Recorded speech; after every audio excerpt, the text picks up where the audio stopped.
All right, gentlemen, welcome to yet another exciting episode of Hawaiian Baltic Vacation. And today we're going to have to talk about procurement, and specifically about military spending.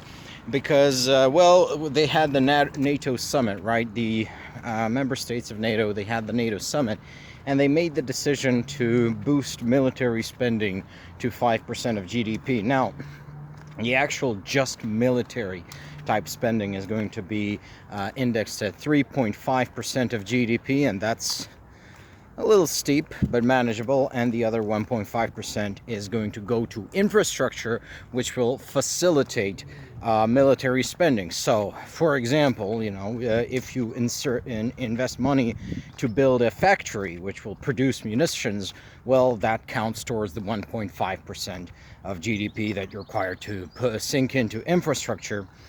And this is an interesting thing. Money or weapons donated to Ukraine so it can fight Russia are also going to count towards this 5% goal. So not a total loss, but essentially beyond that, I don't think this is something to celebrate.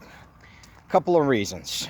First of all, I think NATO is dead, and I think NATO has been dead since at least January 20th, since the pedophile occupation government took over America. And of course, we know Donald Trump is completely pro-Russia, completely anti-Ukraine, no matter what else he may claim, right? It's basically he's having a bitch moment with Putin, where he's pouting and putting his nose up in the air because Putin won't answer his calls or whatever. But like I said, I've said in another video, Donald Trump is still pro-Russia. He's structurally and ideologically pro-Russia. He cannot be anti-Russia. He cannot be pro-Ukraine.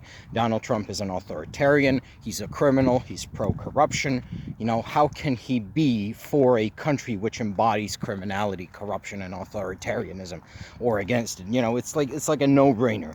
Ukrainians are very difficult to govern. They're a very sort of willful people who do not take kindly to tyrants. Even as we speak, they have gathered in their thousands at the main square in Kyiv to protest Zelensky ending the Anti-Corruption Bureau. I'm not going to get into that. That's like an internal Ukrainian matter, but it gives you an idea about the spirit of the people, that they're able to organize such a massive protest at such short notice. Anyways, we're talking about procurement. God, I need to stop getting sidetracked. I don't know, the surroundings is so relaxing. Procurement, right? So 5% of GDP. Now, what does that mean?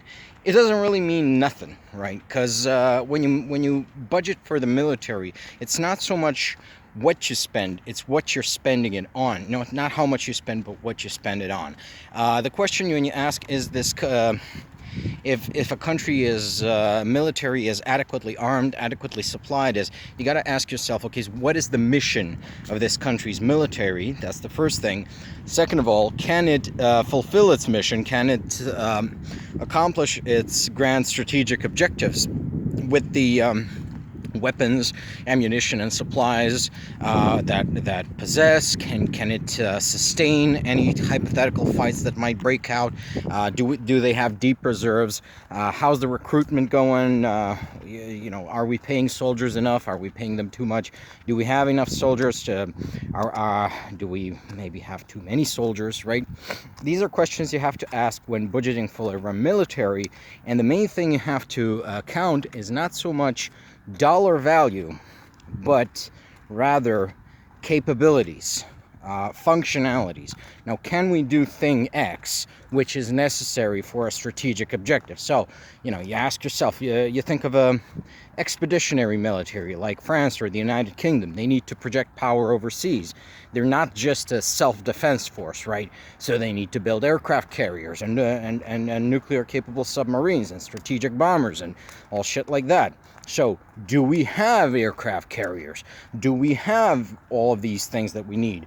Or are we building too many prestige projects that we have forgotten our fundamentals? Like many of the Western allies, we sink so much money into F-35s that we forget to manufacture enough artillery shells, right?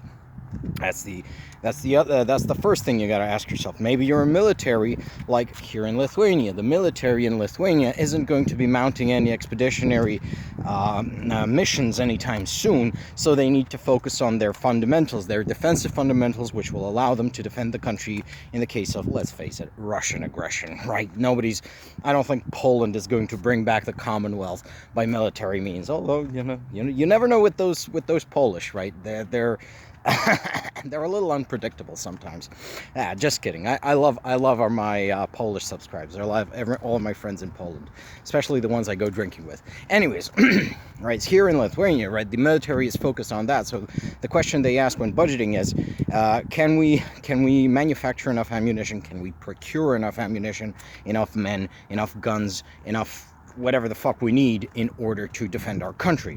Whatever you're spending for, it has to match your strategic mission. Now, of course, if we're going to do the whole collective defense thing, then we're going to have a collective grand strategic vision, and I've discussed that in another video, what Europe's grand collective strategic vision should be. But let's move on to the main thing here. The main thing is that how much you spend is not the same thing as how many capabilities you have. So with the 5% of GDP benchmark, that just means, okay, let's just manufacture prestige systems so we can match that capability. And then war comes, and you find yourself with lacking the fundamentals of war. You're lacking a recruitment pipeline, recruitment centers. You're lacking the very basics of ammunition, of like boots for your soldiers, which, I mean, it happens. You sunk so much money into prestige systems and shit you fundamentally don't need, and you neglected the fundamentals. It happens all the time in business, and it happens in war. It happens in procurement. And here is why I don't like this new approach of let's do X% of GDP. And this is actually very recent. It was agreed upon by the NATO members in 2014. So yeah, this is recent, like 10 years ago.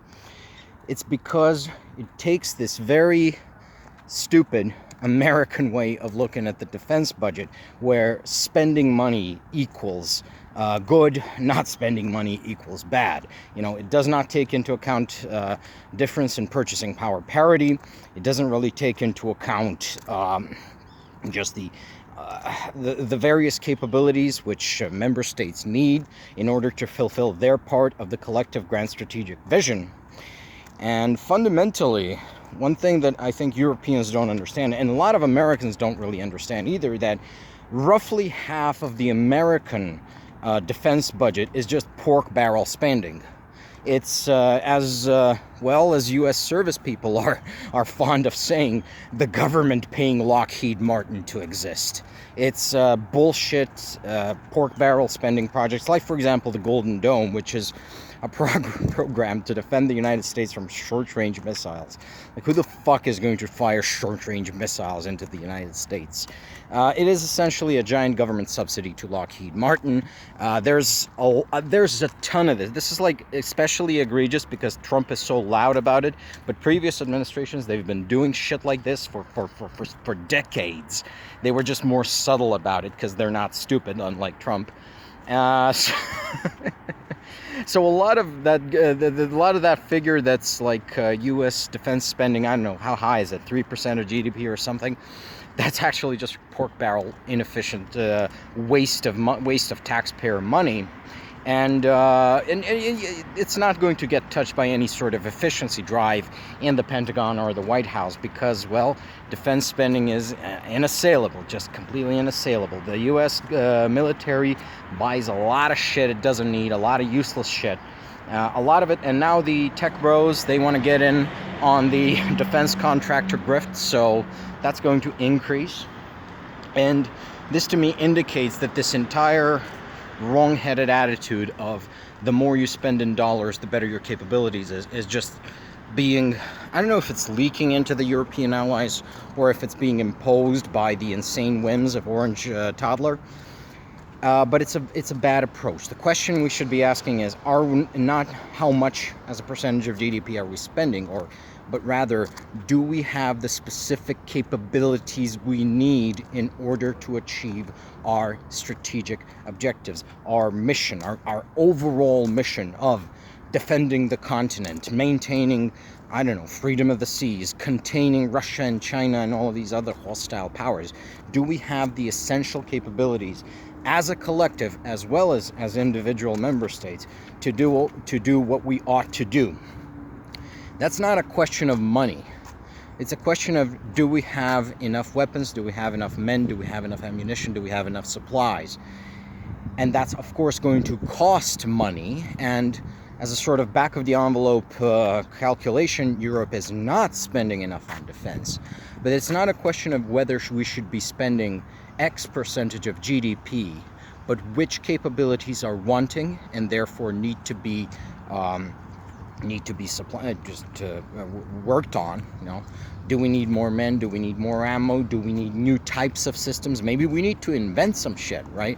Maybe we need to invent something. Maybe we need to replace capabilities. Like, I would love to see Europe invest in satellites, in space-based satellite, both surveillance and communication satellites. We're too dependent on the Americans for shit like that, and we need to be less dependent on the Americans. But that's not a percentage thing. That's a specific functionality which we should be pursuing collectively as a continent, as a civilization. And I add once again that the Americans have elected to leave this civilization, to basically no longer be part of European civilization. So I don't know, don't let the door hit them in the ass on the way out, but we're going to have to doing some things by ourselves. So yeah, that's like my final message. Don't be obsessed with percentages, but look at functionalities. Do we have functionalities? If not, let's fulfill them. If we do, let's move on. Let's do something else. Thank you for paying attention to me in these stressful times, and bye-bye, people, and take care.